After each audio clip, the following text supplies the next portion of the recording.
to see you all together. We designed this parent support program for the next 3 months in the month of December, January.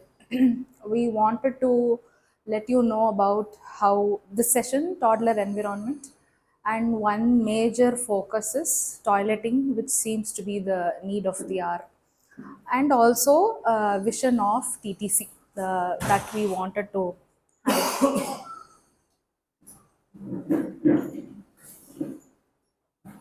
Hello.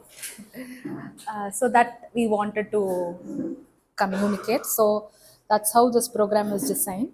This will be our agenda. So first we will be seeing about, I'm going to switch off this one, sorry.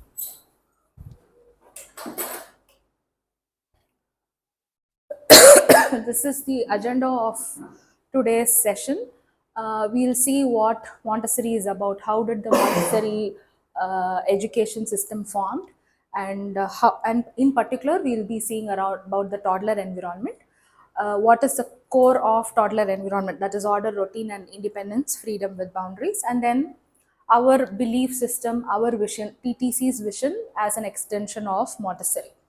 And then we at the end we will see about toilet learning. So first I'm going to start with Montessori. Montessori was developed by Dr. Maria Montessori. Many of you might know, many of me might not know. So it was developed by Dr. Maria Montessori. She was a physician. She got an opportunity to work with special needs children, and she created an environment for them, materials and an environment. And she discovered that children with special needs were able to learn independently when the right environment is given. So then she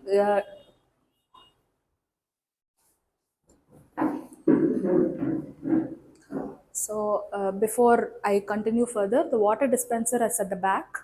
Bathroom you can use in the first floor, and mobile phones please on silent. So she observed children and then curated an environment for them. She discovered that children learn independently when given the right condition. So her core belief was that children are born with an innate capacity to learn by themselves when given the right environment. Like, she broke the myth of children are empty vessels, we need to fill in, and the myth she completely broke. And she said they are like seed with immense potential, and only the environment has to be right for the children to thrive. That was her core belief. Respect and trust the child's natural intuitive drive to learn and grow. This is how the Montessori system was formed. It is scientific pedagogy because she was a physician. She observed many children throughout the world, and she developed this pedagogy. There are, sorry? Yeah. So, in Montessori, the factory style school was already there, where the industrial education complex was already established, where the very sole purpose of school was to create workers for the factories. So, industrial revolution is starting, and lots of but there's a shortage of workers. So, other school are where they need laborers and workers who will be very compliant. So, managers sort of get the productivity, it was all productivity focused. So, அப்படி ஒரு system இதெல்லாம் ஸ்கூலுங்கிற ஒரு விஷயமே வருது. The formal school that we know now, it was during the administrative era. So the very base of the school education system was to create compliant workers who will, without questioning, who will just listen to instructions and produce the best results for the factories. So, but Dr. Maria Montessori, being a physician, she's an Italian physician. She's the first female physician in Italy. So she was very, very credible, and she got to work with children of special needs. When she created the specific thing and she tested how children following the Montessori method are performing, how the mainstream school children are working, how happy they are, how fulfilled they are with the work. So the Montessori system is a time-tested, proven scientific pedagogy. She divided the childhood into 4 different planes. 0 to 6 years, the first triangle, that is 0 to 6 years, early childhood, and then 6 to 12 years, she called it as childhood. 12 to 18 is adolescence, and 18 to 24 is maturity or an adult. 0 to 6 years, she then split it into 0 to 3 and 3 to 6. That's why our classrooms are designed in mixed age group, where toddler we have 1 year olds to 3 year old. In CASA, we have 3 years to 6 years, and in elementary, we have 6 years to 12 years. This is not based on grade. She divided this based on brain development and emotional development. So, today our focus will be on 0 to 3, toddler. Uh, and she also discovered something called the absorbent mind, which is present in 0 to 6 years. What is absorbent mind? It is the capacity of the child to absorb everything that's happening around effortlessly, all 24 cross 7. There is no filter to it. The child absorbs everything. So that is called the absorbent mind. These are two key concepts in her method, with which the whole system has been derived. Um, so now our focus is on toddler environment. The toddler environment, the core focus is independence. So everything in the environment will be child-sized. The table, the chair, the shelves, the dining table, the sink area, the bathroom, everything will be child-sized. It is designed like this because focus is independence, and we don't want children to be dependent on adults for everything. That is the main focus. So that's why it is designed like that.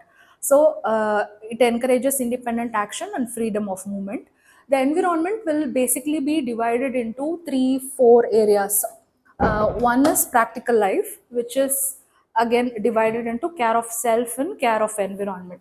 uh, when I say care of self, it is simple things like, wiping your own nose, washing your hands, uh, uh, zipping and unzipping your bag. These are all very simple activities which usually children are not given opportunity to do it at their own space or movement.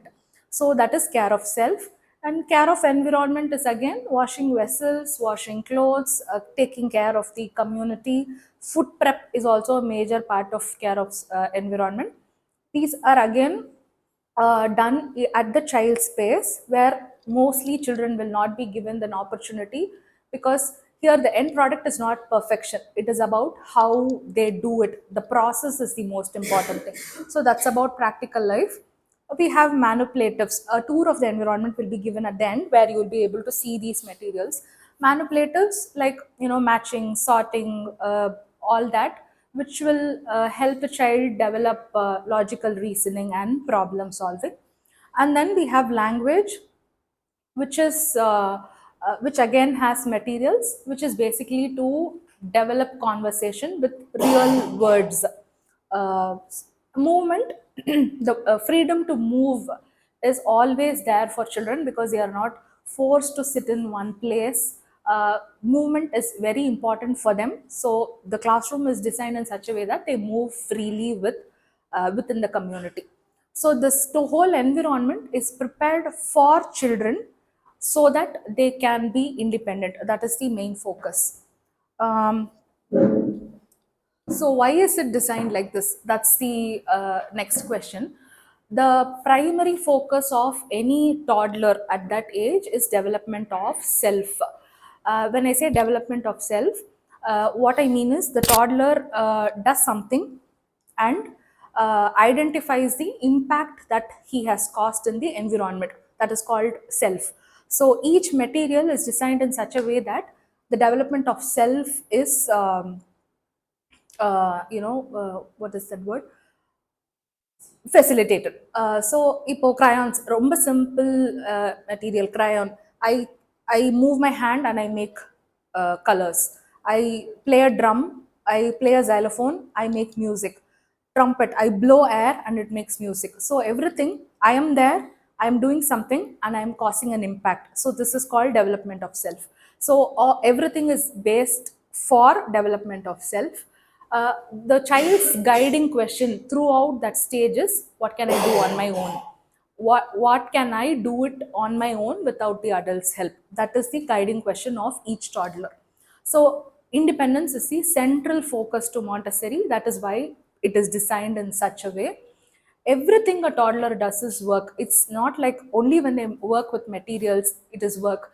No, when even walking, crawling, bringing the bag, keeping the shoe inside, every single thing is a work for toddler, because in everything they are developing their self. That is the primary focus. Yeah, you want that slide?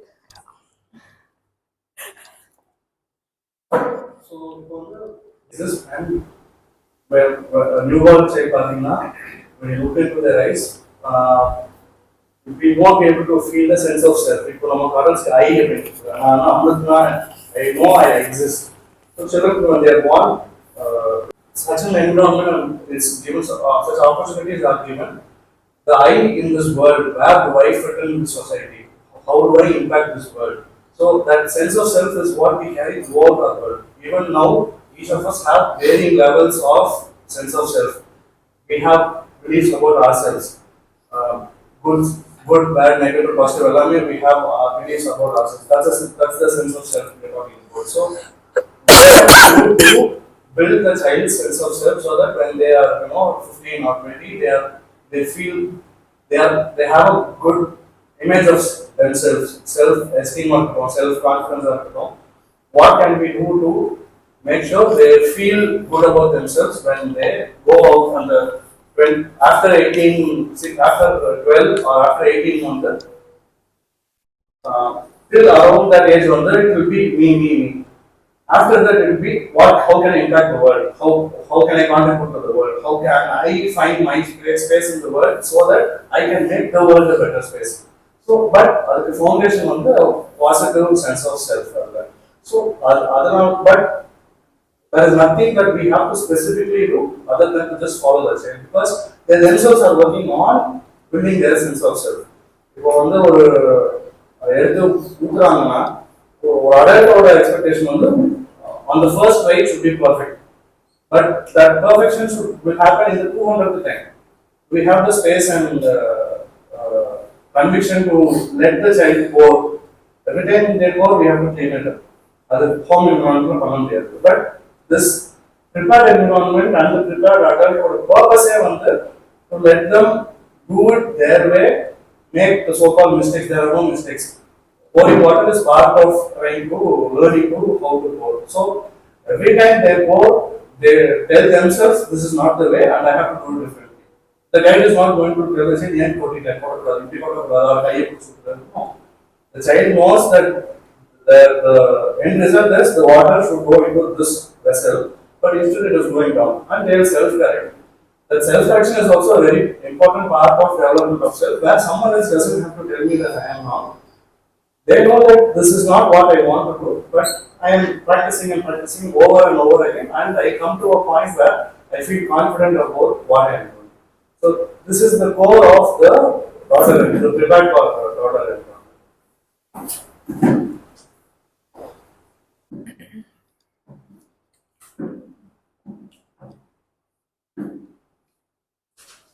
Okay. So how do we ensure that sorry, just give me a minute. I lost the flow. No, that's okay. Okay. So how do we ensure that we have independence in the environment? By having an order and routine. So if we see the toddler environment or even casa and elementary, the external order doesn't change at all.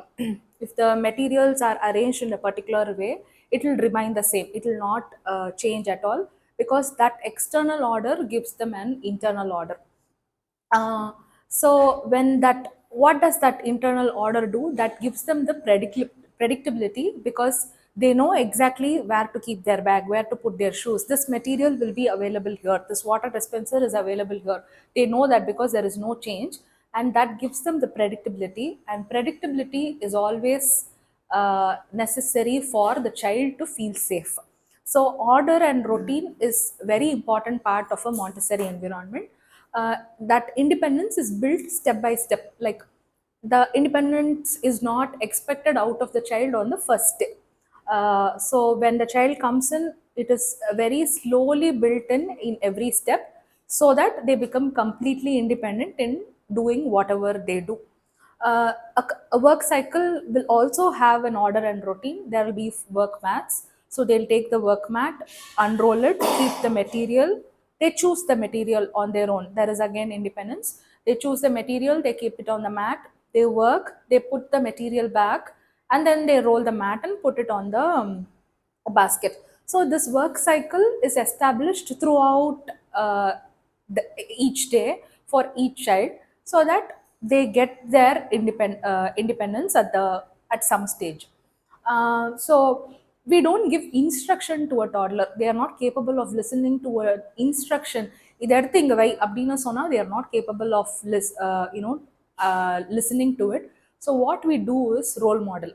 We keep role modeling again and again and again, so that they absorb. The absorbent mind picks up everything, and then they do follow it eventually.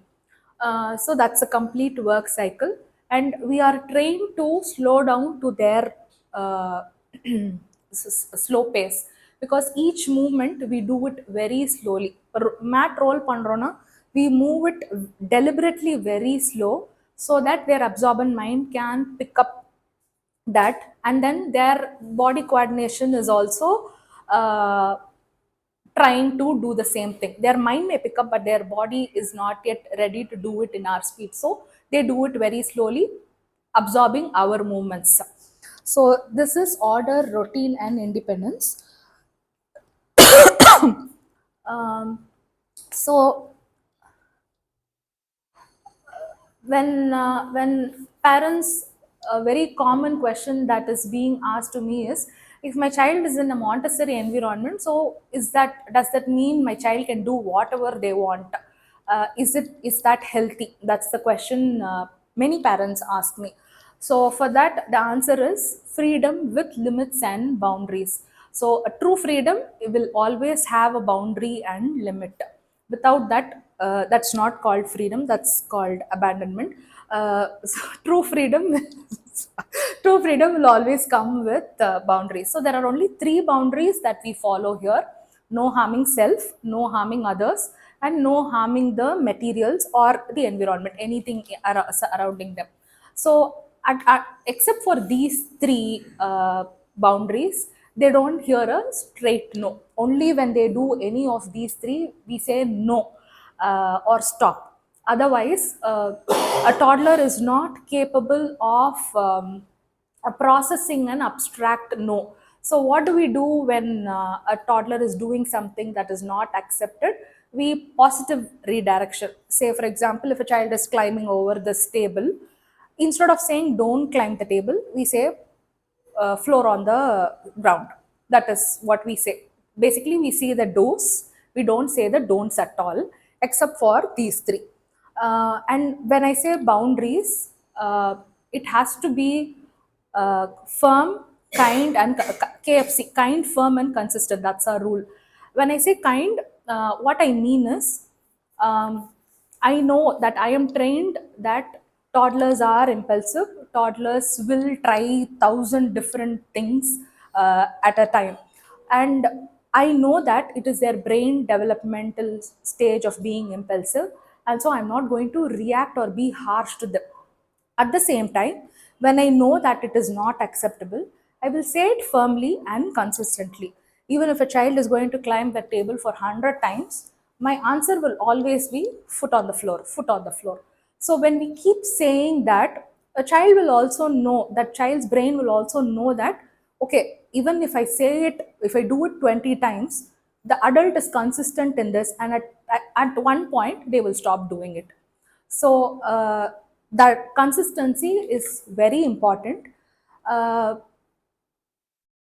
and we always use positive language. Except for these three, there will be no no's at all in the environment. No or stop will not be there.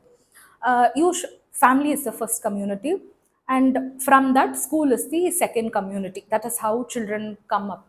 So family may have a different set of boundaries. They may have, they may not have. But when it comes to community, when a school community, the boundaries are different, and children are going to take some time to transition from school environment to the school, from home environment to the school environment. So we are very aware of that. And so these boundaries will be established firmly and consistently, but uh, there is no consequence or punishment as such. So we are aware that this is a different community and children will take time to settle. So that time and space is given to all toddlers. Uh, just give me a second, I'll see if I've covered everything.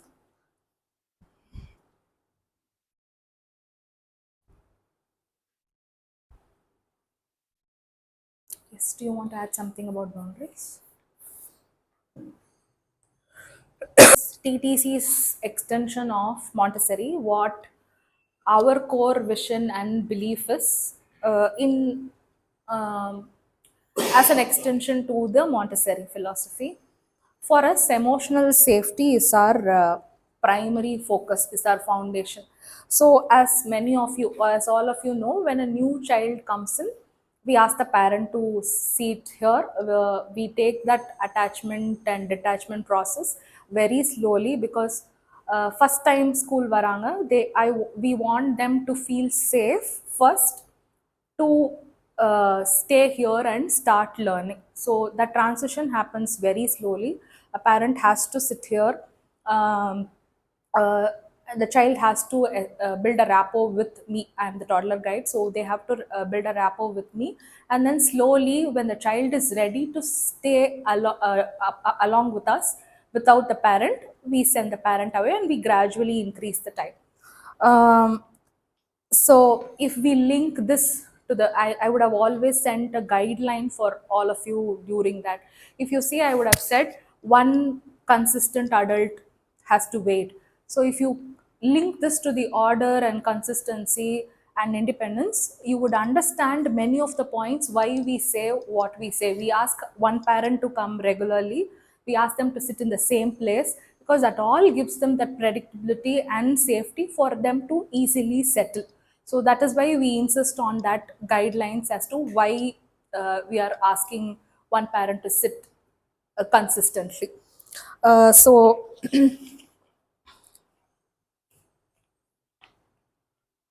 so the child, let's, it is child left separation, it is never rushed. Attachment and safety comes before learning.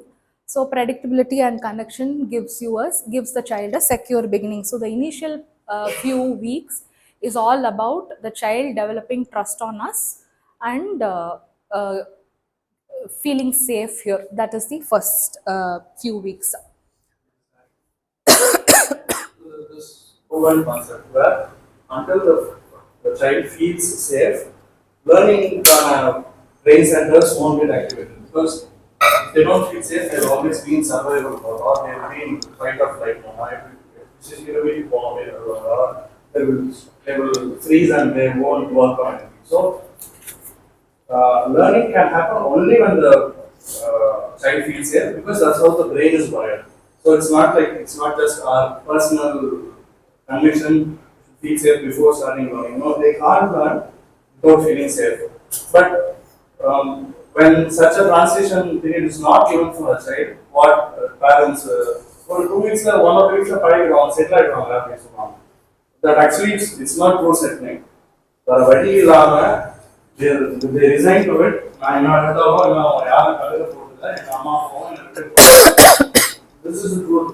From the child's world, from the child's perspective, it's like இதுக்கு வரைக்கும் நான் பிறந்ததுலேருந்து என் அம்மா அப்பா என் கூட தான் இருந்தாங்க. இன்னைக்கு திடீர்னு விட்டுட்டு போயிட்டாங்க. And they don't know that they will be back. They have not yet, especially for a toddler, they haven't built the sense of permanence. என் கண்ணு முன்னாடி இருக்குன்னா அது இருக்கு. கண்ணு முன்னாடி இல்லையா, it's gone forever. That's how the toddler's mind is wired. So when a parent leaves a child, அதுவும் ஒரு ஸ்ட்ரேஞ்சர் தூக்கிட்டு உள்ள தூக்கிட்டு போறாங்கன்னா, just imagine the trauma the child is going through, and learning will not happen. But 1 or 2 weeks of பழகிட்டோம் அப்படின்னா, the child is focusing, is disconnecting from their emotions. This is too painful for me. அம்மா பையனை விட்டுட்டு போயிட்டாங்க. யாரோ Stranger கூட இருக்கேன், strange பிளேஸ்ல இருக்கேன், பயமா இருக்கு, நான் இந்த பயத்திலே இருக்கணுமா, இல்ல நான் எமோஷனை கட் பண்ணிட்டு காக்னிட்டிவ் பிரெயின்ல நான் இது பண்ணலாம்.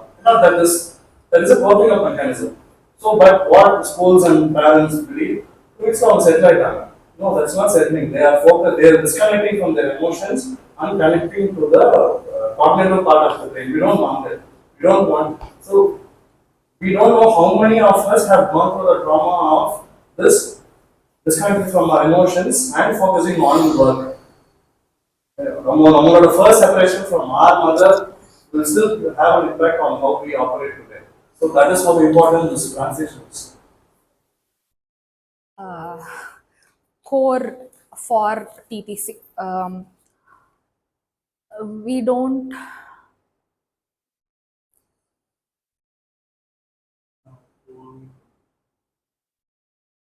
This is so close to my heart, so I must.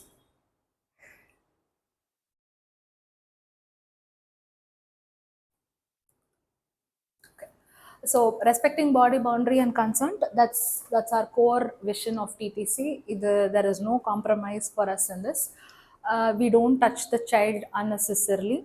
In fact, one of the major criteria for a child to stay here without the parent that I see in toddler is that the child is able to come to me or any of my guides working with me, uh, come to me for basic needs like soothing them or toileting. அது இல்லாம when if the child doesn't allow me to touch them, then I will not ask the parent to leave. That is my one of the major criteria for me to say that the child is ready. So only when the child feels completely safe for us to touch them, we say the child is ready and ask the parent to leave. So we don't unnecessarily touch them. We don't ask them for hugs or kisses. That is never there. And their no is taken very seriously. We don't when a child says no to touch, we don't touch the child whatever happens. And இது வந்து it is not just between the adult and the child. Toddlers, they want to hug each other. அது நடக்கும்போது I go sit in between two children and ask one child to, ask the other child if the child wants a hug or not. If the other child doesn't reply, I say the child hasn't said yes, so it means a no and you can't hug. So this consent, uh, uh, our belief is consent starts at birth. So when they come to toddler, I teach them consent. I teach them to say no when they don't want anything, and those no's are respected and taken very seriously. That is our core belief. It is not just in toddler; it is the same in CASA and elementary. In fact, anyone who enters TTC as a guide, as any facilitator, assistant, anybody will have this as the core principle. Otherwise, we don't have anyone inside. So consent-based caregiving begins here. We believe that this is a major life skill which will help them develop positive relationship, because when or a young age when their no is taken very seriously, and when that is respected, when they grow into adults, they will know if a relationship is healthy or unhealthy, because when their no is not respected when they are an adult, they know it is not okay for them.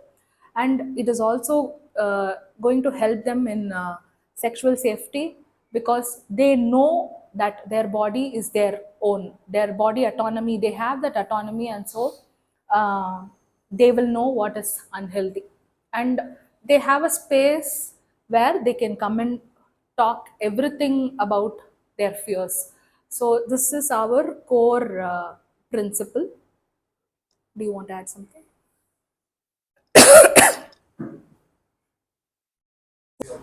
The awareness is also very important. So right from sense of self, developing the sense of self inside the environment, physical play mode கூட ஒரு gap இருக்குன்னா இதுக்குள்ள என் பாடி போகும் proprioception. So will my body fit inside this? So how comfortable am I? Is it too cramped or is it am I okay? So as they develop that sense of their own body, they will form very healthy body boundaries. Where for my body, for me, my body boundary might be this big. So I am comfortable with someone coming till this. இதுக்கு மேல வந்தாங்கன்னா எனக்குள்ள வந்து I am not okay, I am not safe, I am not, I don't feel okay in over sense. So children innately have that as their sense of self and the sense of their bodies grow, they will start forming that bubble around them. But are the adults around them aware of this bubble around them, of this body boundary, and are they respecting of? So even I say parents themselves side on the another summa touch affectionate because our trusting relationship, but otherwise அடிக்கிறது it's a gross violation. It's not about the physical pain, it's not about the emotional pain. That's not important. But the fact that someone else can come into my body boundary and hurt me, that breaks something inside.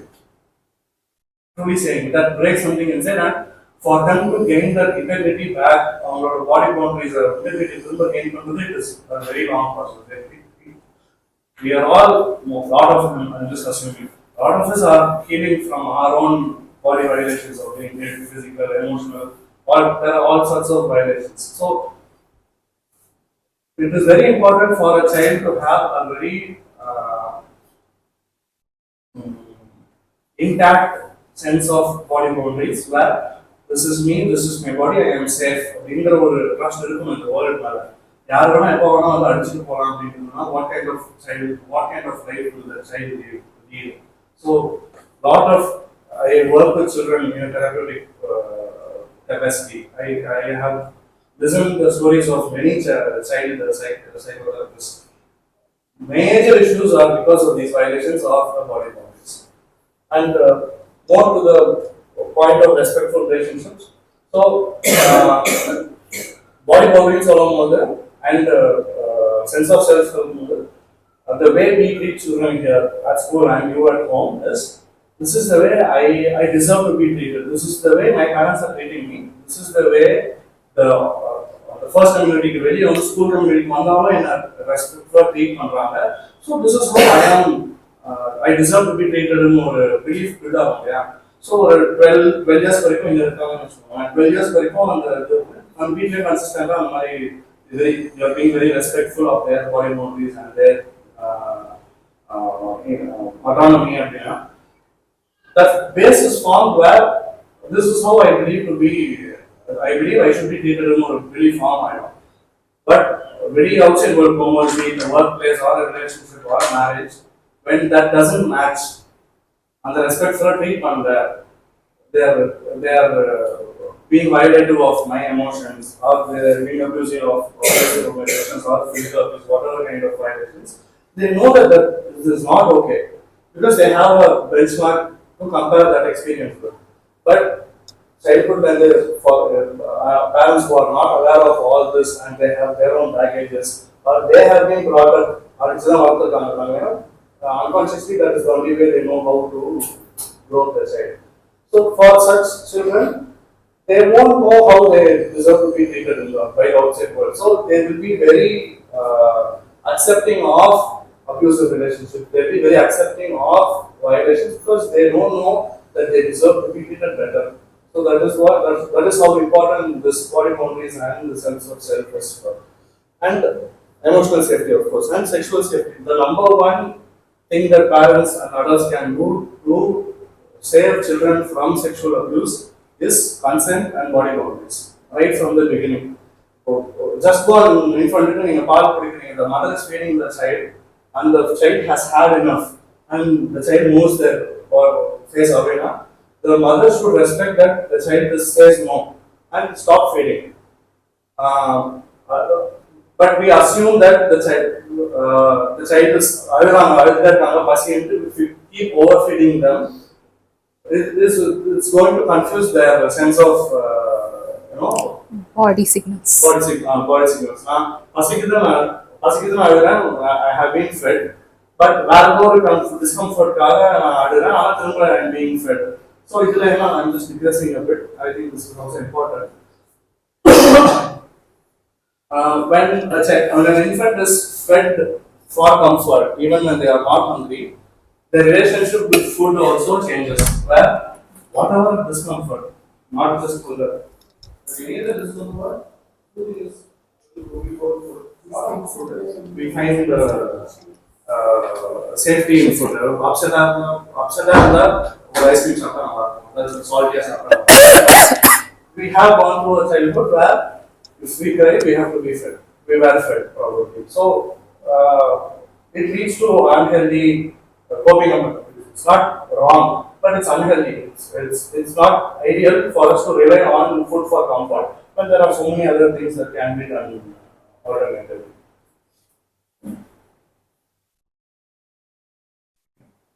TTC is parent partnership, where uh, we strongly believe that the parent's emotional state, uh, it affects the child's settling process. So that's why when a new parent comes in, we keep working with the parent. By working, I mean addressing their doubts and questions, because only when the parent has the trust on us, the child is going to trust us and they are going to settle here. So uh, parents involvement and investment in in this is very important for us, because that is going to directly affect the child. So we don't believe in parent versus school. Rather, we believe in parent and the school working for the child. That is how we feel. That is our belief. So we communicate everything openly. If we make mistake, we make mistakes. We say sorry, and there is no upper hand for us. That we don't believe in that. There is no hierarchy inside the team with parents. We don't believe in hierarchy or upper hand. And consistency between the home and school environments will actually help the child to thrive. So we do ask parents to uh, uh, consistently follow the same thing when it comes to the child. And we also encourage parents to share with us about what's happening at home, any major changes, location change, or anything that impacts the child, uh, so that we also know from their behavior, we know that something is going on, and we'll be able to hold a space here for a child who is going through something. So that transparency is very important for us, between parents and us. Toilet readiness is, it's a separate topic after this, so I'm skipping it here. um, these are the core principles of us. And then one important thing I wanted to talk is toddler to CASA transition. How is that done? So we see the child's readiness. When I say readiness, what are the criteria that I see is emotional safety. The child has to be able to, emotionally detach themselves and be happy in this place, exploring and learning. That is one criteria that we see. The second is they are able to follow a little bit of instruction and follow the work cycle. They know that they have to work with the mat, put them back. That work cycle has been established. That is one criteria. And the third important criteria that we see is toilet independence. Toilet independence is a must for a child to transition from toddler to CASA. When I say independence, I'm not saying the child has to be independently able to use the bathroom completely. That is not what I mean. What I mean is the child should be able to communicate that they want to pee or poop, and they should be able to do it inside. So that is what I mean by toilet independence. These are the criteria that we see for toddler to CASA transition. Most of you are toddler parents, so these are the criteria that we see. And that transition is also done very gradually. I take the child to the CASA environment for a few days, for a few minutes. Divya is the CASA guide. She'll slowly uh, gain connection with the child. And this transition also happens just like how the transition happened from home to school, except that now the trusted adult here is the toddler guide me. And it is again going to take 2 to 4 weeks, or how much ever long the child takes in. So that is also very gradually done. So that is about transition. So we basically believe that every transition has to be smooth, child led, and not harsh or forced. That is our core belief. So in one frame, this is our school vision: honor each child's individuality and unique pace, respect the child's body, emotions, voice, and autonomy, create a respectful social group where children learn how they deserve to be treated. Through such respect, your child develops a positive sense of self confidence and esteem. Ensure your child's need for holistic growth is met. When I mean holistic, we usually say emotional development, cognitive development, and physical development, which is our triangle. That is how we see for all three environments. Impart lifelong skills, learn how to learn, and protect and kindle their natural curiosity. This is our overall vision and how the toddler environment functions. This is both our vision and our promise to you parents that this is what we will. So with this, we complete this session. Any questions before we move on to the toilet learning?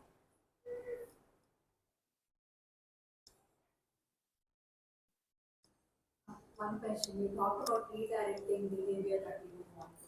So I have one actual example. You can help me. So he likes to just chew on newspaper. So then do I just offer him something else to eat? Yes. Looks like he needs something to oral soothing or oral. Um, there is a need for, what is that called? Oral satisfaction. Yes. It's So not like he's teething, right? no, it's not necessary that he should be teething to have that need. Just redirecting it to something else. Does he do that when he's particularly when he's upset or something, or No, he thinks it's play. Give him something to chew, or that'll help. How do you balance the independence that Montessori is based on and the connection that I feel is a core philosophy? Because those are two, Independence and connection. yeah, because they're completely separate things. But you mean the connection to the adult? Yeah, because a child at this age, especially, like before the age of 3, needs to be connected. Yes. But then what we're trying to encourage is independence. I Yes. feel like those are very contrasting. So how do you balance at what moments you are connecting and at what moments you are encouraging independence? Nice question. Connection is very important for a child. So, connection illama they won't learn. So, at all moments when the child seeks connection, we give connection. And independence will happen when they feel connected. That is one point. Another point that I keep reiterating to the team and ourselves, or we keep reflecting in team meetings, is: am I connecting with this child for my own need or for the child's need?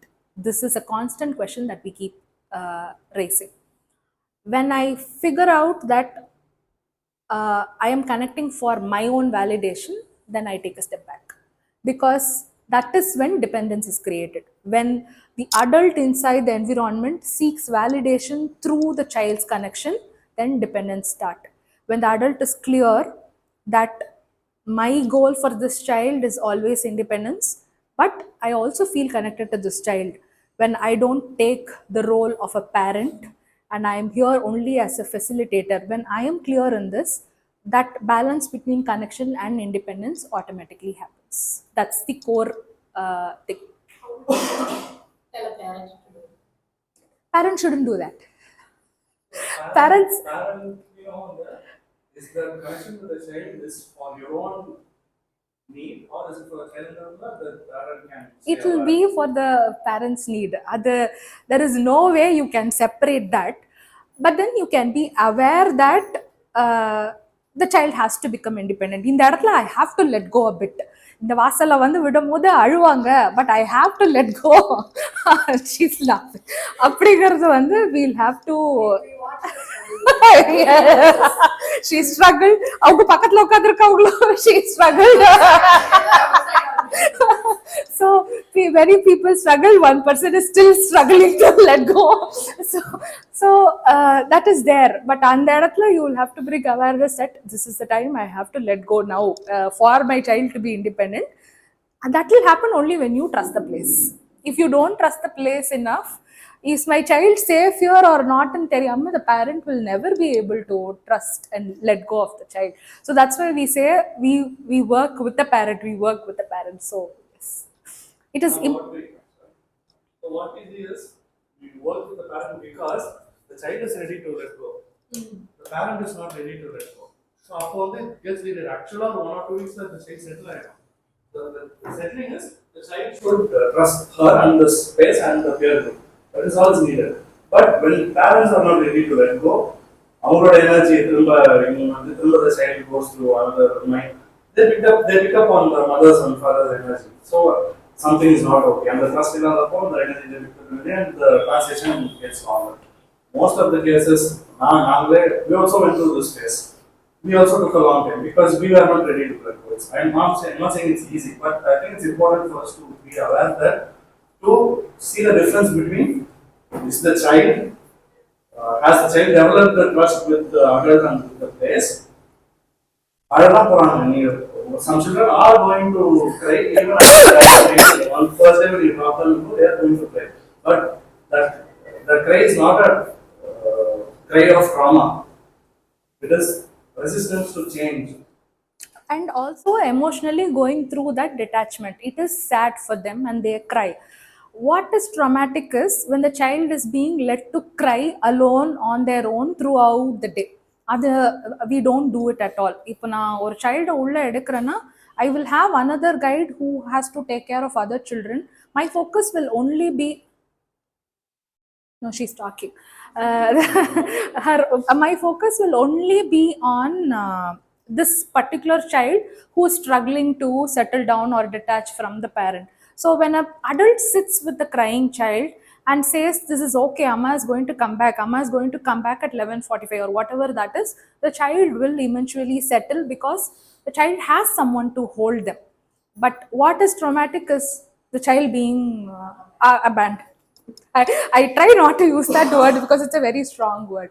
So most of, They feel that word very easily. yeah, So yes, for them, it's not such a strong word. for them it's such a strong impact. So Gauri அன்னைக்கு வந்து she said இப்போ வந்து நான் போய் சாப்பிட வந்துடுறேன் அப்படின்னு சொன்னாங்க. So I think that was a very good thing where the child feels அம்மா ஏதோ வேலைக்காக போறாங்க. Amma, that is how I take most of the children. அவங்க வந்து Gowri always goes and cooks lunch for Nila. Aga Amrita always goes to physiotherapy. I don't know why, but that is the standard thing I say. Appa will drop Agastya and go pick up Amma from physio and come back. So அவங்களுக்கு என்னன்னா அம்மாக்கு வேற world இருக்கக்கூடாது, they should be waiting for us. So when I say Amma is waiting for you, they are going to do this and come back, they will be very happy. And most of the children who took a very long time to settle is because of the parents, not because of the child.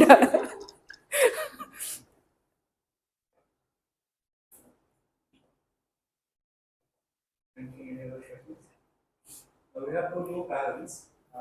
Local invite பண்ணாங்க, so I just invited them to join. Do you have any questions? Awesome.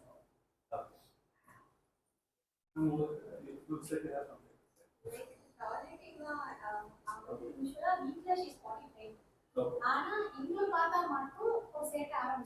Power struggle. What age is he or she? 2 years and 9 months. That's right. Typical power struggle. Okay.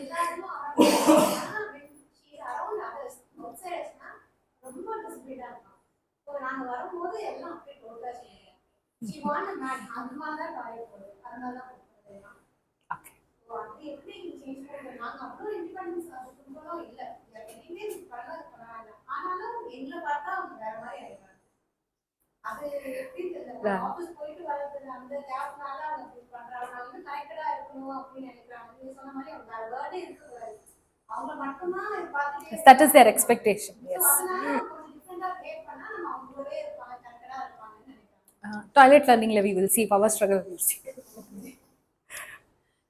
அந்த அந்த ஸ்பெசிஃபிக்காக நீங்கள் always போயிட்டு வந்தப்போ சேட்டர் பண்ணுறாங்க அப்படின்னு சொல்லிட்டு அது because they're happy to see you and they trust they feel safe with you so that they can feel themselves. So that itself by itself is not a negative thing. Tolerating the ways. Do you have any questions? I want to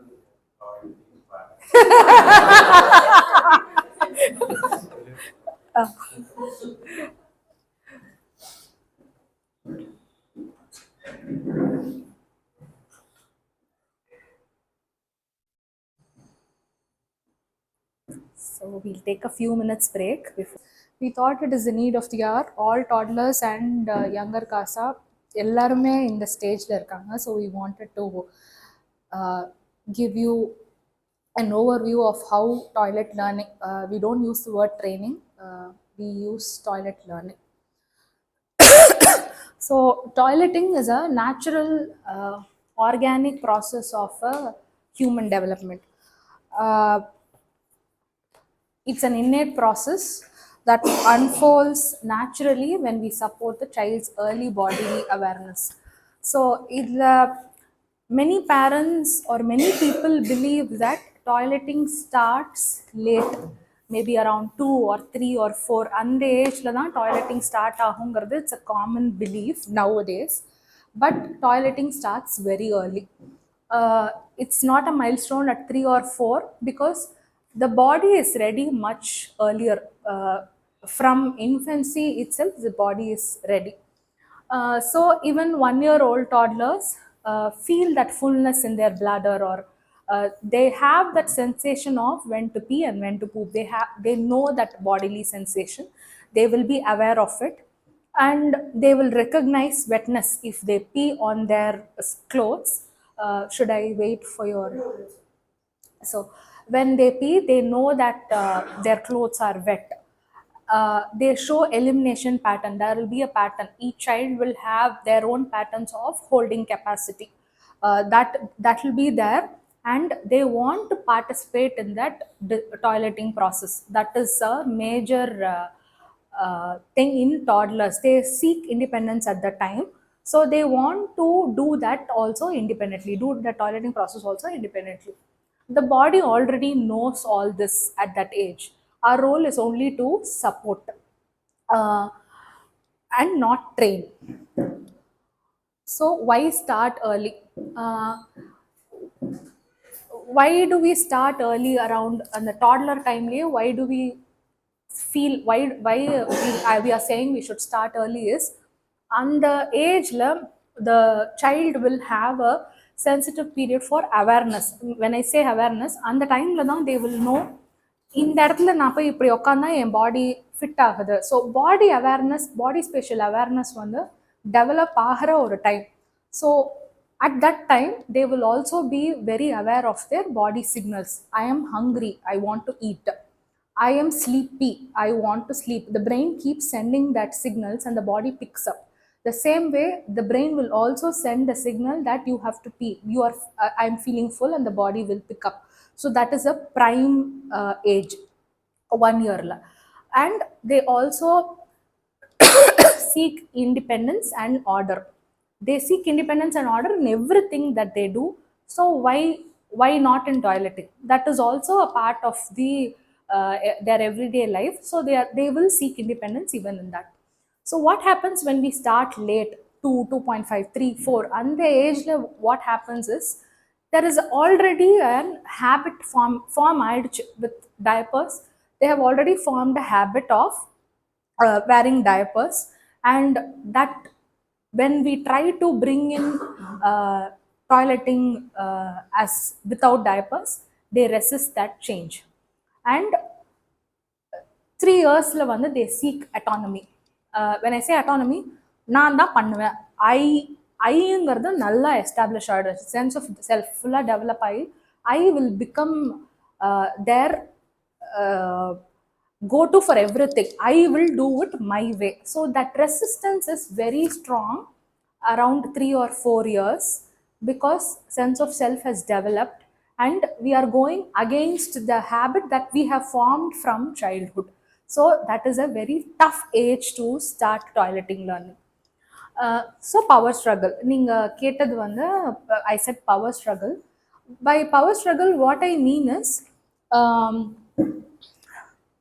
at 3 when I say they seek autonomy, when the adult says you have to do it this way, the child will want to establish their power and say no, I won't do it. No will be very common in around 2.5 years, where you have to eat, no, I won't eat. You have to pee, no, I won't. You have to bath, no. No will be there. That is called power struggle between the adult and the child. So அந்த power struggle இருக்கிற டைமில் introducing toilet learning is going to be a humongous task. So early start is working with natural development. Late start is working against the establish habits for the past 3 years. So this is why starting early is always better. Early toilet learning builds independence. So what we expect from a child at 3 is like we keep the child dependent for years and then expect sudden independence out of them at 3. That is what we do when we keep them in diapers till 2 or 3 and then move them. So independence is cultivated step by step from toddlerhood. So or 1 year old if we start this very small acts, very small actions like wearing their own clothes, pulling up their underwear, removing it, choosing the clothes and going inside to change, washing themselves with hand faucet, washing their hands. இந்த மாதிரி குட்டி குட்டி விஷயத்துல independence இருக்கும் போது their self dignity and respect is developed and they have their ownership of the body. அந்த sense இருக்கும் அந்த ஏஜ்ல. So healthy toilet learning experience is the foundation of dignity and self-respect. But when we keep them in diapers, so again the same thing, body ownership irukkum. My body gives me signals and I can respond. Dignity is I am trusted and I am capable. In every step when we give them independence, the direct and indirect messages, I trust you, that you are capable. That's why going back to what I spoke earlier, when I said I don't say no, adukku main reason vandu when I keep saying no, the child is going to start believing that I am not capable. So when I redirect, when I don't use much of no, their self confidence is developed because the message I am giving them is you are capable, I trust you. It applies even for toileting because I trust you that you are capable of it and you seek independence even in that and I support it. So that is the message we are sending. Connection links naturally to dressing, washing and self-care. So on the time like care of self, like wiping nose, independently eating, அது எல்லாமே அதோட பார்ட்டாக தான் toileting will also come because that is a stage where they are developing themselves, they are working on developing themselves and toileting is a part of it. So these are all early starting, why we start early.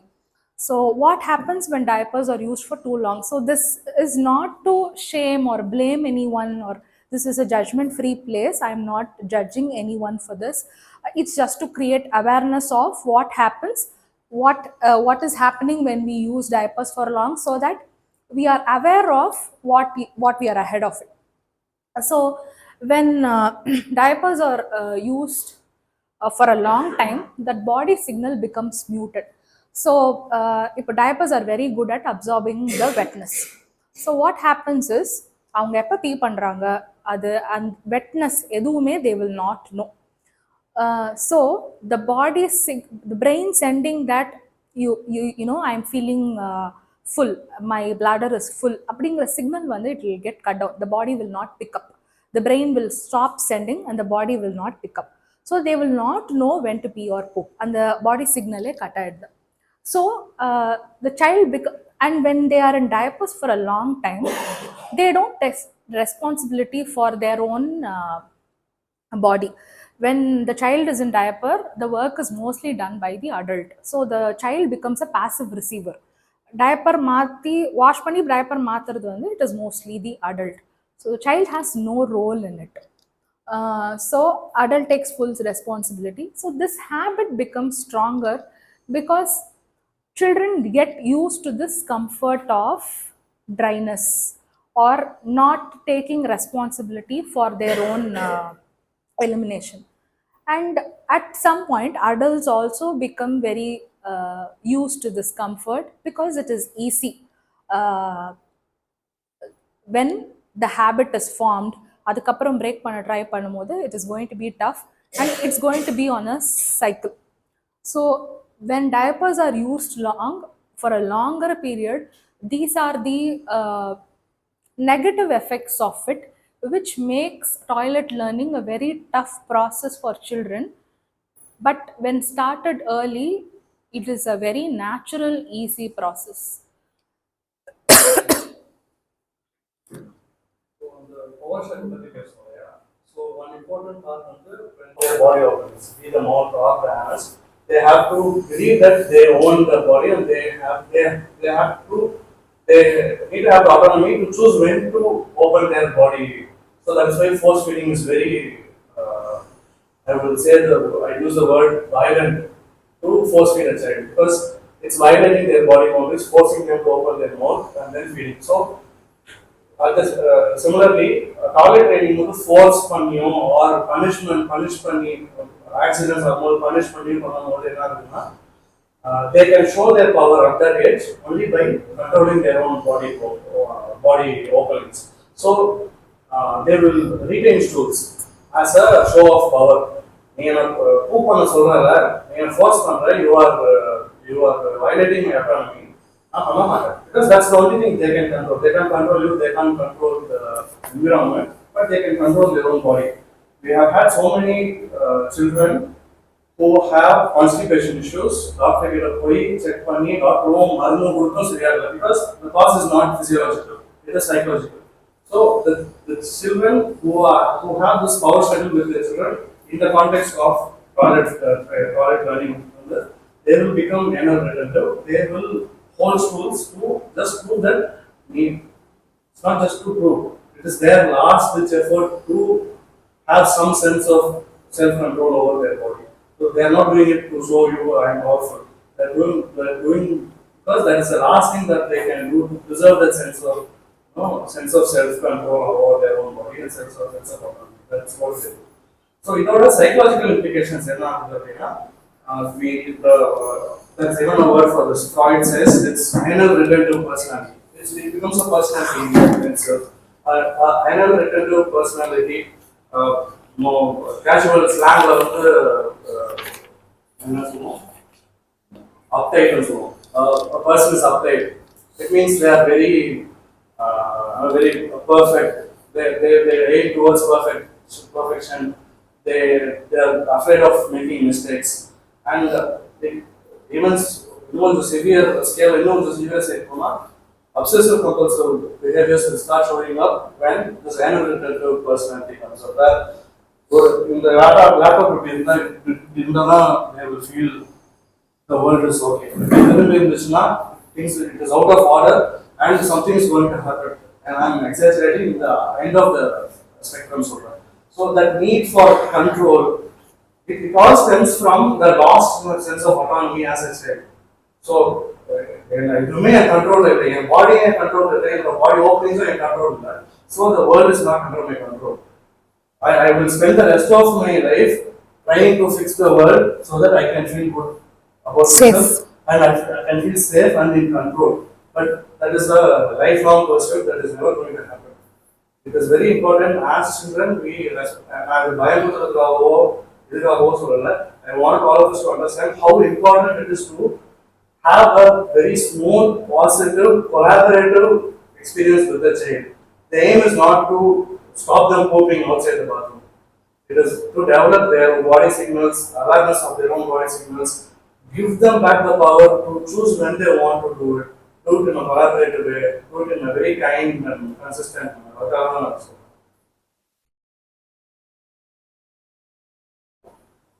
Potty times calmly and consistently. We don't have a schedule for all of them. ஒரு child ஓட queue ஏத்த மாதிரி we take them to the bathroom asking if they want to go and use that. We don't give pressure, no pressure, reward or punishment. It's a natural process, just like how they eat. பசிச்சா அவங்களே back எடுத்துட்டு வந்து they'll start eating. The same way, this is also a natural process, so there is no rewards or punishments. And if they accidentally pee inside the classroom, that is not punished or punishment. Now, I'm not saying we shout on the level of punishment. There will be no reaction from our side, from none of us, including our assistant Meena. None of us will react saying இப்படி அந்த அந்த மாதிரி reaction கூட we don't give, because that also will impact the child self esteem. So we say, next time when you want to pee, can you just tell me, we can go inside the bathroom. Now I'm going to clean and you are going to change the clothes. So this is how it is dealt with here. So again, inside the bathroom we have a process. We have a drawer for each child. If they pee inside or if they want to go, they go take their own clothes. Their independence is given to choose, and then they go inside the bathroom. They remove their clothes. We facilitate independence because they remove it themselves. Half we collaborate. They sit on the potty seat. They pee or poop, and then health faucet. We help them to use the health faucet, and eventually children will start using it. And then they wash our hands, and then we come outside, sit on a bench, and wear clothes. Wipe and wear clothes. Ingyu again, we use straight languages. Penis, vulva, butt, bum. This is how we use. We don't use nicknames for body parts, because again, that is their body autonomy. They have to know their names for sexual safety. So again, there we always keep saying, I'm going to wipe you, will you wipe yourself, will you allow me to wipe. And the consent, body boundary, respect, அது எல்லாமே எல்லா இடத்துலையுமே follow ஆகும், especially in toileting. So once all that is done, they come out and they continue with their work. So this is the process that we follow here. Independence again is fostered at every step. So what you can do at home is, again, offer the same thing every interval based on your child's holding capacity, taking them after waking up, after meals, and before bedtime, and so on, however you understand your child's body cue. And then using normal underpants or cloth diapers instead of disposable diapers, because disposable diapers will absorb everything. The child will not pay attention to their body signals. They'll stop paying attention once they get used to diapers, disposable diapers. So that is one. Using simple words, no rewards or punishment, that is not there. Bathroom la poi we can read a book, we can talk. No, bathroom is a place to sit, pee and poop, that's all. So there is no coaxing or rewarding for that. And when you clearly know that your child will pee or poop now, instead of asking can we go, you can say we can go now, because when you give a choice, they will say no. When you want your toddler to do something, then that time you shouldn't give a choice. If you give a choice and if they say no, you have to respect. So, and staying calm with accidents. If they accidentally pee in the area, that is part of learning, and without any shame or punishment, let's just get the job done. This is what we say we request parents to do at home. This answer. So we wrote a blog post on chat. This is the point I just want to add regarding what you can do at home. So body seats use பண்ணும்போது confuses சரி, ஏன்னா அம்மா அப்பா use பண்ண மட்டும் bathroom போறாங்க, ஆனால் நான் இங்கே உட்காந்து நான் இங்கே போயிட்டு இருக்கேன் அப்படிங்கிறது கொஞ்சம் கன்ஃபியூஸ் ஆகும். And the second point is, inside the bathroom there is very less distraction. வெளியான நிறைய திங்ஸ் இருக்கும், சாங்ஸ் வரும், maybe the music is playing, TV is playing, whatever. So lots of distraction, and they won't be able to focus on that process. But inside the bathroom there is not much of distraction. They can focus on that work, and it's also a matter of privacy. When the adults go into the bathroom and close the door, but the child is made to sit in the open place. Even though it's inside the home, it's not inside the bathroom. So it's a matter of privacy also, where the child's own sense of integrity is also important to be respected.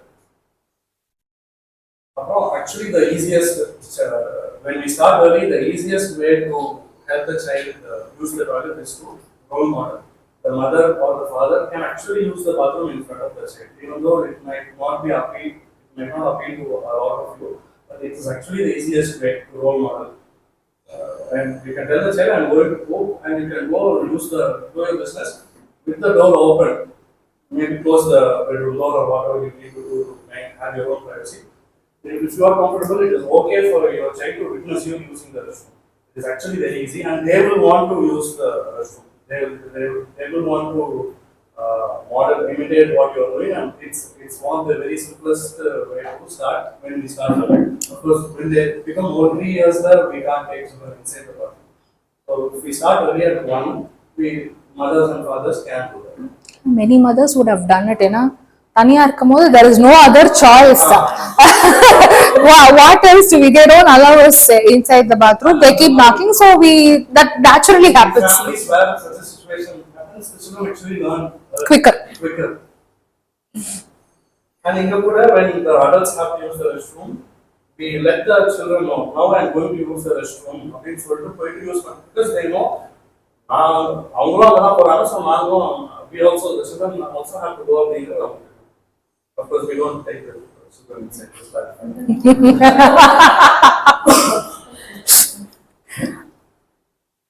No rewards, incentives. So, toileting for the, especially toileting when we start rewarding, and they will, when you start rewarding, children will start reward and praise they will start doing. And when it happens in something as big as toileting, that pattern will follow them throughout it. They will start doing things for external validation, either from parents or from other people. They project their parents, boss. They will start doing for validation, which we definitely don't. We want them to do because they're volunteers. Rewards and punishment is not, shouldn't be there for anything for that matter, not just toileting. Because when some child comes and shows us something, we say, what did you do? People who take books inside the bathroom to keep the child engaged to sit on the potty seat. So, anything else? So, when it comes to toileting, when we here diapers are not allowed. So when we start toilet learning here, if that same process is followed at home, it will be easy for the child, because your child is with us only for 3 hours, and we follow this again and again. And if you are going to go home and immediately make them wear a disposable diaper, this will not work out, because it is going to confuse the child. What happens the next day in classroom is, because they have been in disposable diaper for the rest of the day and night, in the morning they pee double the times when there is no disposable diaper. So our efforts are actually becoming futile when parents don't cooperate with us, or when we are not in sync, when that consistency is not there. So consistent, predictable toilet learning experience at school and home will create confidence and success in children. But without the parents' cooperation, what we do here is not going to work out at all. So when we start toilet learning, the only way is to cut down disposable diapers altogether. மத்தியானம் நாப்புக்கு மட்டும், night டைமுக்கு மட்டும் அப்படின்னு இருக்க இருக்க it is going to confuse the child completely. எப்போ diaper போட்டிருக்கோம், எப்போ டயப்பர் போடல, எப்போ நம்ம when I be I feel wetness, when I am wearing disposable diaper I don't feel wetness. So this is going to completely confuse the child. So the only way out is cut off disposable diapers completely, so that the child is not confused, and our efforts and the child's effort importantly is leading to success. Otherwise we'll be keeping on confusing the child. I think I'm done. Now questions. Okay. Children are born with this potential. This is a natural process. Again and again, I'm repeating this is a very natural process, which adults we complicate it by using disposable diapers. Our role is simply to support it before unhealthy habits override it. Starting early is not rushing, it is part of the natural development, and if we start early, we respect their natural development also. Early toilet learning nurtures confidence, awareness, and independence. Again, the message that we are saying is I trust you, you are capable. So, this is a natural process where order, routine, independence, and the age level they seek routine in everything, and toileting is also part of it. But we tend to keep that aside. So, And for toddlers, young toddlers, toileting can be a very nice experience of bonding with the children. So for that, even when you use diapers for that, process now from bathroom for so and other transport is for. So instead of seeing it as a chore, when you look at it as a opportunity to connect with your child, busy schedule, like toileting is something that you spend your time with the child. Why not make use of it to connect with the child? actually, yes, even here, that is the toileting, changing clothes is a time of connection. Children have the privilege to choose adults. Call Preeti auntie, call Sita auntie, அவங்களோட தான் dress change பண்ணுவேன். So they want to connect and அங்கே in front of the mirror they see themselves, they see their legs, and they take their own time, and that is when we actually connect with the child. And the few minutes of completely slowing down, it actually helps you connect with the child. Here they have the privilege of choosing their adults whom they want to. We sometimes call Preeti from the second floor just to attend to toileting needs, because some child will ask Preeti auntie da varno. So it is a time of bonding. So the subtle reframe of this is not a chore, this is not something. As an adult, you are the best when you do it fast. டக்குனு எடுக்கிறோம் மாறுறோம் அது பண்ணாம if you slow down actually use that time to bond with the child and talk it will be a lovely process for you to enjoy also, so that it won't be something that you have to do. Call me from meeting to change. They call me for a meeting to change. So the children know இது பண்ணி கூப்பிட்டா அப்பா வருவாங்க அப்படின்னு தெரிஞ்சதுன்னா அப்படிதான் கூப்பிடுவாங்க. நீங்க மீட்டிங்ல இருந்து சும்மாவே வந்து பார்த்துட்டு போக ரெண்டே will not call you.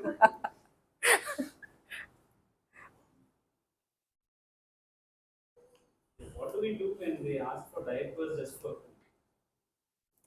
No, there are no diapers. We are not putting in diapers. We don't wear diapers. explicitly ask அந்த லெவலுக்கு see peeing is much easier.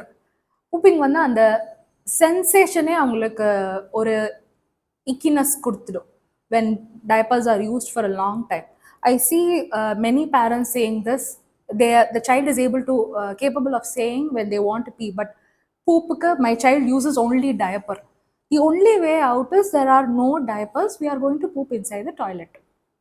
That is the only way. If you don't cut diapers completely, it is going to keep confusing the child.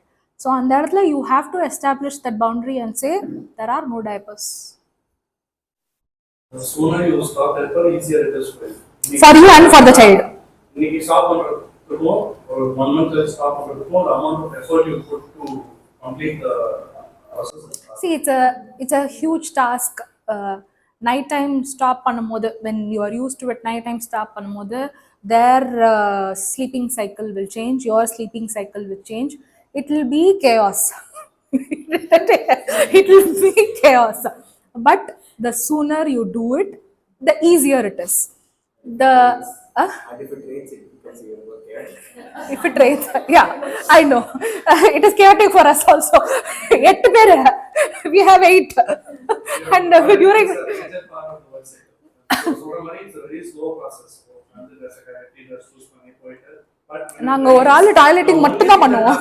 in the start is toileting மட்டும் தான் one child after the other or simultaneously But the general traveling time will not like we are speaking uh, that you can't avoid at all, because in India we we don't have restrooms appropriate for adults, let alone children. So what I would suggest is, இப்போ நீங்கள் இந்த process கொண்டு வர போறீங்கன்னா அந்த டைமில் travel plan பண்ணாதீங்க for that few weeks where you are at home most of the time, no major travels. at home.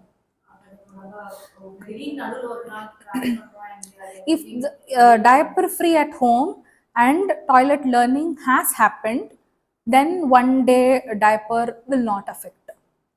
Maybe ஒரு நாள் diaper போட்டு next day ஒரு இருக்கலாம், but then they will easily pick up that there is no diaper. இப்போ travelling மீடியட்ஸ் ஒரு ரெஸ்பான்ஸ்லாம் பண்ணுறீங்கன்னா try to empty husband try to empty their powers try to avoid but முடியவே இல்லை வெளியே அது have a backup somewhere where the child cannot see for diaper, where they have to go immediately and நிற்கவே முடியாது use பண்ணி அதுவும் போட்டுட்டே இருக்கலாம் போட்டுட்டு கட்டிட்டு டிஸ்போஸ் பண்ணி. this is for travel, not at home.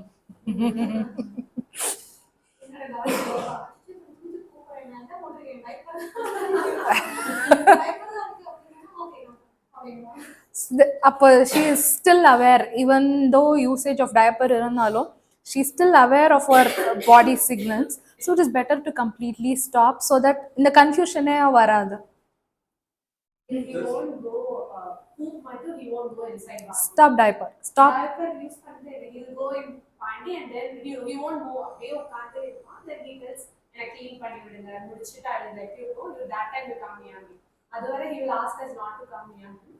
Then we won't go அந்த டைம் வர மாட்டோம். Then once he finishes he tells us wash பண்ணிட்டாங்கன்னா then like he will allow us to do. அதுவரை only for pooping he doesn't go in bathroom.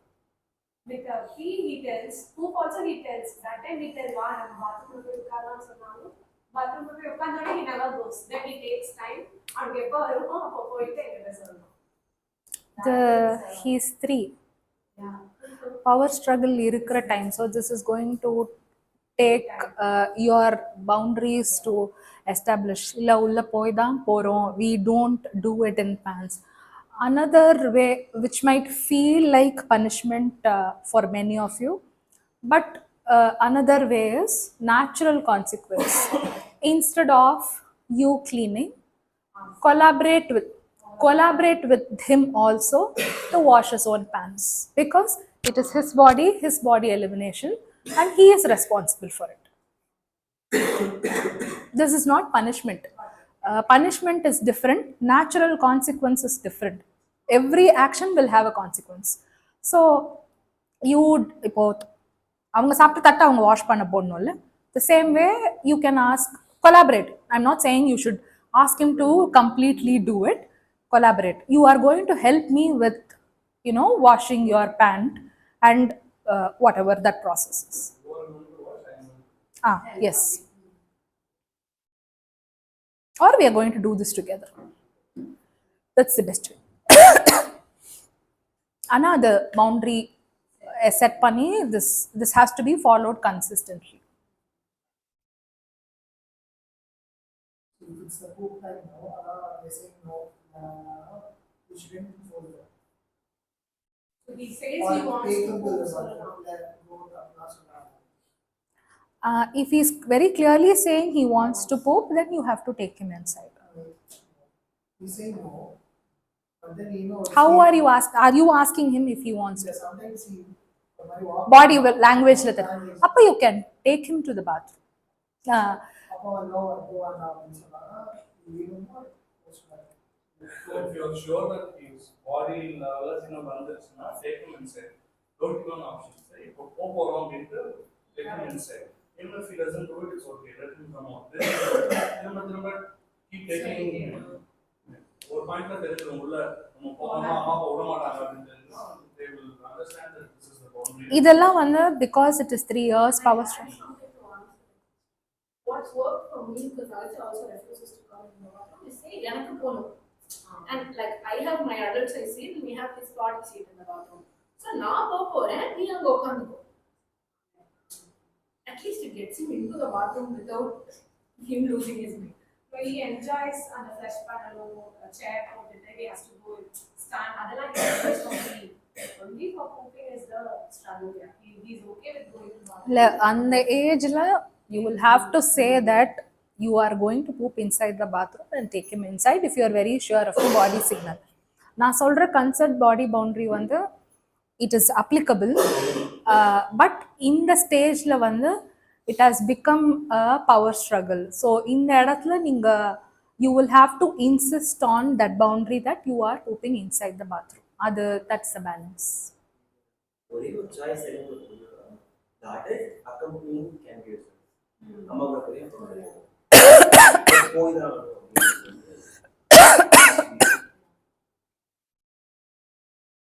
இங்க Agastya says no, but when we say இல்ல நம்ம போறோம் he comes in.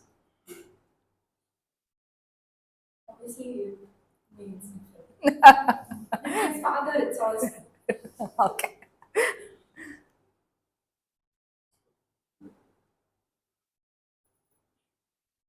Question. My daughter, we just started training, but we are giving her a toy when she sits. Only if we give her that toy, she sits. Otherwise, she not. But you're telling me not to give her toy. No, But she's telling, and it's time she's telling, she's going, everything is fine. But now if I take that toy away, she might not sit. but that's okay. How this is a natural process. So giving a toy or a book to make them sit is defeating the purpose, because again they are not going, when the child has a toy or a book, the child is not going to focus on their body signals. They are going to focus on that is a distraction.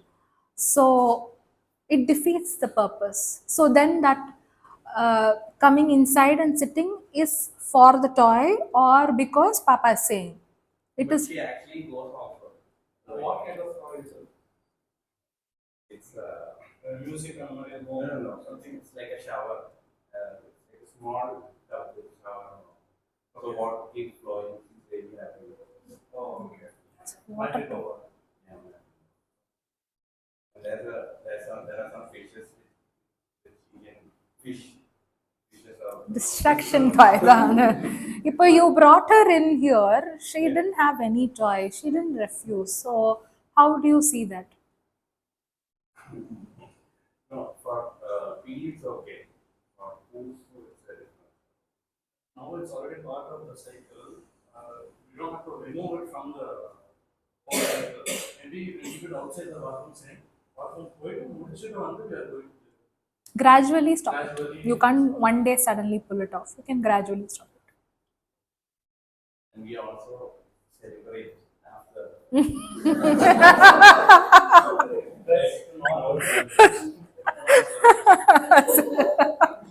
If you are very happy and relieved, celebrate when she's not. my sister also celebrates, and what we've been told by her school now is that her son's school is that the whole school knows that he has gone to the toilet because he goes and celebrates it with everybody. Vijay. How do we meet patients? An accident happened.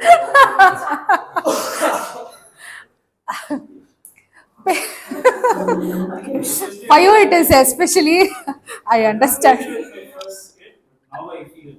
Every 30 minutes, 40 minutes, I have to keep doing this. I'm losing all the patience. The changes we talked about, how understanding how important this process is for their psychological development, and reframing this as a time to engage with or connect with them. And maybe the patients practical work in this way. There's a work stress and there is this, and I have to keep doing 30 minutes, 40 minutes back and forth. It's getting to here. I understand. Yeah, and I just want more than them because I need to be patient to even raise them. How do I learn this? There is You spend time with yourself, you take time for yourself apart from work and children. You have to do that. At least 1 hour per week that family will work, go say people time. without spending time with yourself, you can't give your best to your family. This is for all of us. All of us want for All of anything that us. we do. We need time out off for ourselves if we want to do our best to others. You have to fill your cup before pouring to others. It is hard. I acknowledge that fact. Work with 3 children, picking up, dropping. I know it is hard, but if you remain patient for maybe a month, then this is done and dusted. So அந்த மாதிரி ஏதாச்சும் ஒரு hold வச்சுட்டு you can try to be patient. Just imagine, all of you, imagine a time, 1 month in the future when the child independently go eat regular Visual realization. That is what we're working towards. Just you think, visualize that happening and it will happen. Power of visualization itself will make it happen. That will be the hold for you The to. last 2 weeks, I stopped changing and அவங்களே தான் பண்ணிட்டு இருக்காங்க. So it's like அம்மா போடாத நான் தான் பண்ணுவேன். So I think so that அந்த independence they seek that independence அதை நீங்கள் கொடுத்தீங்கனாலும் they will be able to pick it up. Independent in rest of the things. Maybe because of diapers and all that, they are not independent on this. So these things.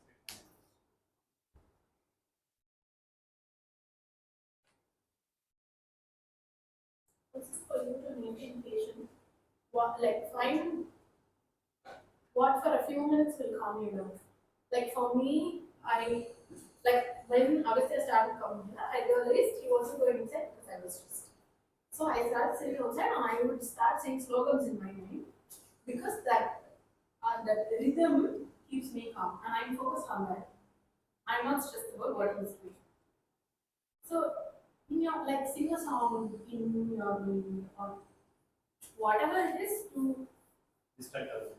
no see the Compose rhythm naturally ourselves. calms Compose you. ourselves. Yeah, the rhythm naturally calms you down. It can be that, it can be like there's lots of fidget toys that you can buy, but something that provides you with a rhythm that will soothe you. Same things that soothe them only soothe us also. It happens even for us adults. இங்கே we are trained எல்லாமே இருந்தாலும் at times when physically unwell அந்த மாதிரி இருக்கும்போது I take a 1 minute off, just 1 minute where இங்கே toddler environment chaotic-ஆ இருக்கு, எல்லாரும் ஒரு மாதிரி chaos-ஆ இருக்காங்கன்னா it will mostly be my energy where I am chaotic. If I take 1 minute break, I will not do anything externally in the environment. Just 1 minute break, I focus on my breathing. Ground, that is my grounding exercise. 1 minute grounding, the environment will miraculously be calm again. It's our energy. So if you, on the spark where we are about to trigger, அதுக்கு முன்னாடி ஒரு 1 minute if we calm down, everything will change because toddlers are very, very sensitive to the adult's energy. The adult's energy plays a very important role in toddler's life. Amma, appa, or inga, me and my team members, when we are not calm, it will directly show in the environment. So if I'm not calm, if I'm not able to ground, I'll call Preeti. One or few minutes, I'll go to the office room, sit and then come back. It's the same way when she is not okay, she comes down, I go there. This is natural. We are all human beings. We are not robots to be calm and composed all the time. We are humans who gets triggered. அவங்களோட ஆக்ஷனே trigger பண்ணும். எனக்கு இங்கே trigger ஆகாது, வீட்டில் I'm also a parent. So am I this patient with my own daughter? No, we get triggered very easily. So what do we do is compose ourselves. When I am not ready to handle her, I leave her to him and I'll go off. So that there is one person to be with her and the other calming down.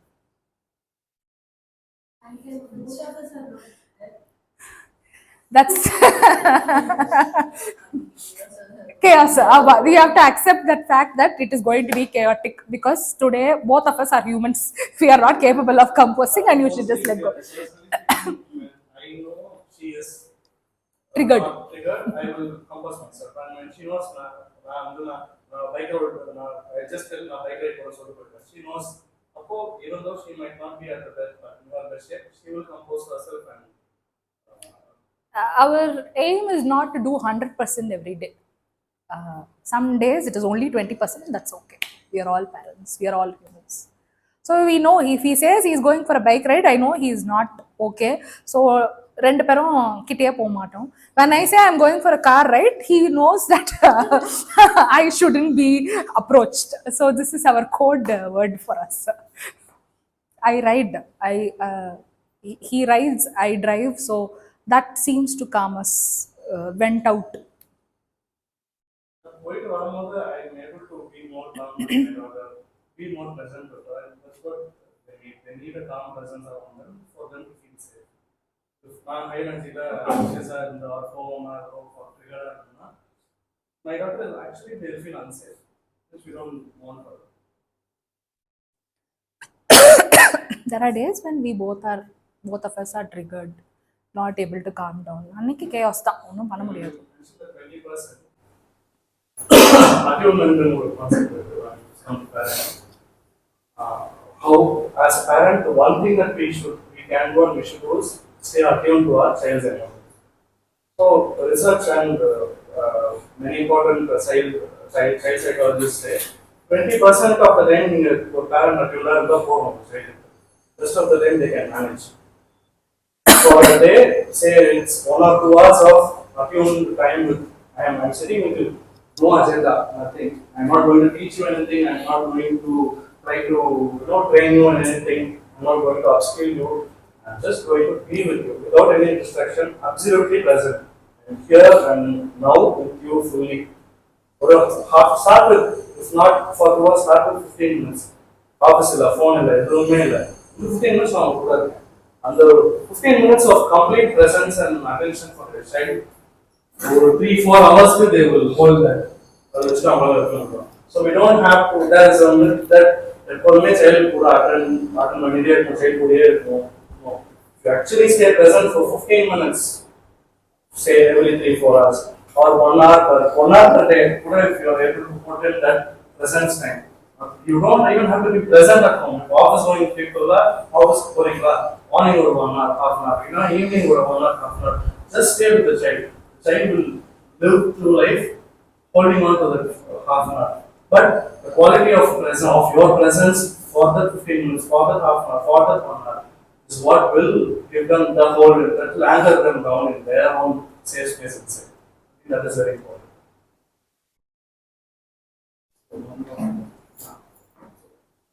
We are calm most of the time. But sometimes it is show anger, okay, and then how they receive it, and also how we So the truth is you are feeling angry and you are expressing it in a way. So the first thing, so in the clarify phenomena, all children will assume that daddy is angry because of it. They don't actually connect to my. But this is how the human mind works, and especially a child's mind doesn't work out. Daddy is angry because of it. 1 minute. Even if it is like, even if you are really angry at your child and you have shouted, you are angry at the child's behavior, not the child. But the child will perceive as daddy is angry on me. There is a difference. The child is not going to perceive it as my behavior தான், என்னோட behavior தான் அப்பாக்கு பிடிக்கலன்னு perceive பண்றதுக்கு there is no chance. So even if you are angry at your own child, this distinction only you know. So we are not angry for child or perception that Appa is angry at me because of me. They don't know behavior other than me. Because of something I didn't put up, Appa is angry at me. So one thing that you can do is, even if you end up shouting at the child or anger alone, take ownership of it. I'm பண்ணிட்டேன், என்னோட anger நான் express பண்ணிட்டேன். I might not have expressed it in the best way possible. It's okay, we are all humans, but are you willing to take ownership of your emotions? So that is one thing that we model here for children. They have to take ownership of their emotions and how they choose to express it. They cannot express it in a way where it can hurt them, others, or other things around them. But expression of emotion is a very important thing. We don't want to அவங்கள Suppress. Suppress பண்ணியோ disconnect பண்ணியோ பண்ண வேண்டாம். So in your case you can பண்ணி whatever you did, however you express your anger, you can tell them அப்பா கோவமா இருந்தேன், you can even சே வேற ஒரு விஷயம் கோவமா இருந்தேன், நான் கத்திட்டேன், கத்திருக்க வேண்டாம் நான் கத்திட்டேன். ஆனால் if you own it the child வந்து ஓகே என்னால் என்ன போல இருக்கு அப்பாவுக்கு வேற ஏதோ இருக்கு, நான் he shouted and he did shout at me, it was his way of expressing anger அப்படிங்கிறது கிளாரிஃபை பண்ணாலே போதும். If you keep doing this, that expression you will find more constructive ways to express your emotions also. We can also tell them the interactions now. Either For example, throw something continuously on others or the right way to handle it is to establish the boundary, not by not shouting. Okay, again coming back to KFC, what they need is kind, firm, and consistent boundaries, saying it should not be done. But if நீங்க வந்து கைண்டா இல்லாம shout பண்ணீங்கன்னா அந்த boundary communicate ஆகாது. நீங்க shout பண்ணா communicate ஆகாது. later we can take that now. அதுக்காக தான் நம்ம சொல்ல பண்ணோம். Shouting is not okay. Blanket rule of shouting is not okay. But I'm not saying you shouldn't shout because out of control we have not grown being aware of our own emotions and how we express it. So it is okay. But every time you shout and you stay aware, it will come down. And KFC always have this thing in mind. Whenever the child does something that is not acceptable for your own family's boundaries, KFC. Kind, firmly and consistently say this is not okay. நீங்க வந்து what you're asking is child கிட்ட நீ இது பண்ணதுனால தான் நான் கத்துனேன்னு that's justification. பண்ணக்கூடாதுங்கிறது வேற, நான் கத்துனேங்கிறது வேற. நீ பண்ணதுனால நான் கத்துனேன்னு சொல்றது வந்து justification. So if you're going to try and justify your actions then that is not going to get communicated. These are two different things. You have to take ownership or you have to take responsibility for getting triggered. Your child did not trigger you on purpose. So no child triggers us on purpose. They are not here to give us a hard time. They are being children. அதுக்கு நமக்கு trigger ஆகுது. அது நம்மளோட பாஸ்ட்ல இருந்து இருக்கலாம், நம்மளோட current situation, present scenario, we shouted. So shouting or hitting or anything harsh is not a justification for the child's behavior. Child's behavior is unacceptable. You can tell them, you can establish boundary. இப்போ உங்க டாட்டரோ சன்னோ throw பண்ணியிருக்காங்க, யாரையோ அடிச்சிருக்காங்க, அடிக்கிறது is not okay, that is not ஓகேங்கிறது அவங்க காமா இருக்கும் போது சொன்னா it will go inside their brain when they are also very disturbed and chaos. நீங்களும் கேஆஸ்ல இருக்கும் போது நீங்க கத்தி அவங்க கத்தி, nothing will work out there, it is only chaos. After you calm down, after you apologize, you didn't use the word apologize, I would say apologize. I am sorry for shouting at you, I am sorry for hitting you, I shouldn't have done that. Then this is not okay. It is okay to say sorry to your children. We should say sorry when we make a mistake. Children or adults or periyavangalo, it doesn't matter. My emotions are mine to handle. I cannot show it on anyone through hitting or throwing things. I have to know how to manage my emotions. We are humans, especially in close circle. Partner kodyo, children kityo, it is very easy, especially with children, it is very easy because they are not going to hit us back.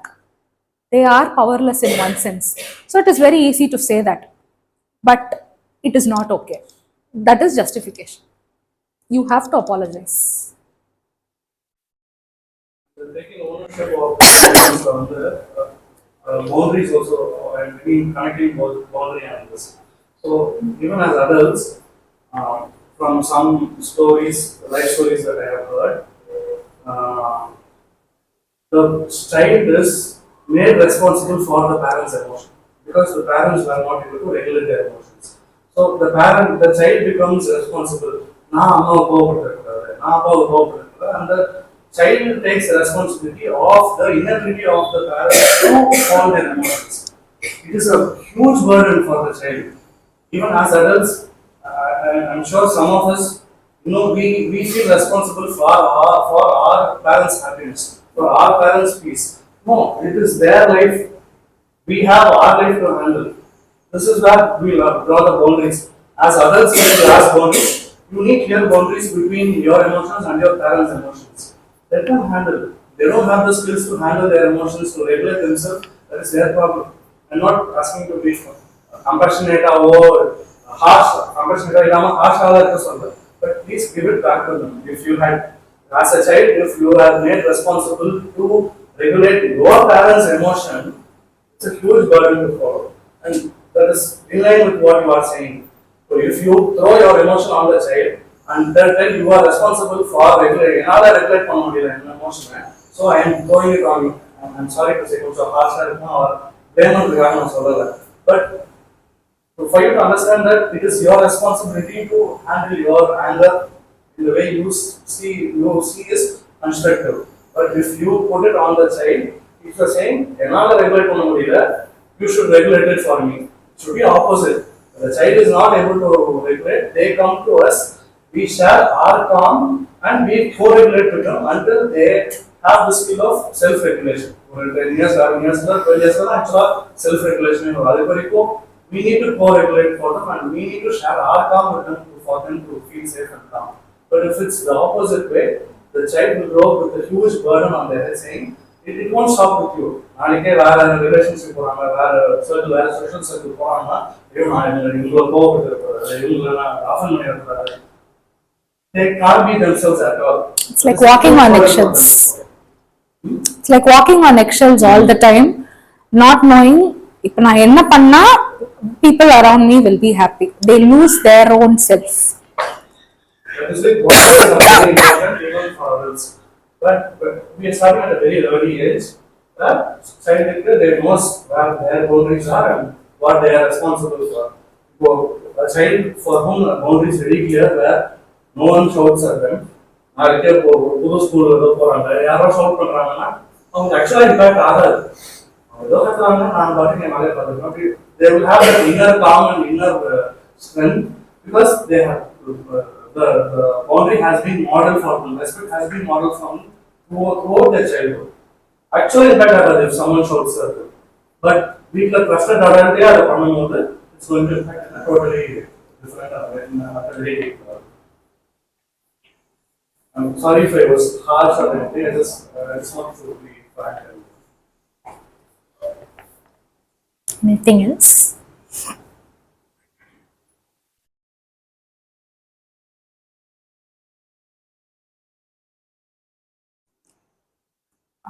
So, if there is nothing else, I'll just close with 2 announcements. Is there anything else or shall we?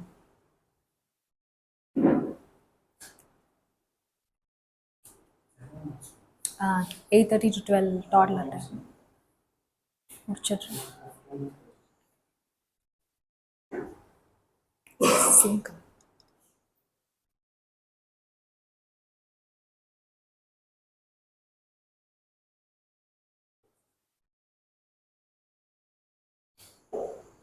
Just take a short break. Just take a break and then on switch we can post.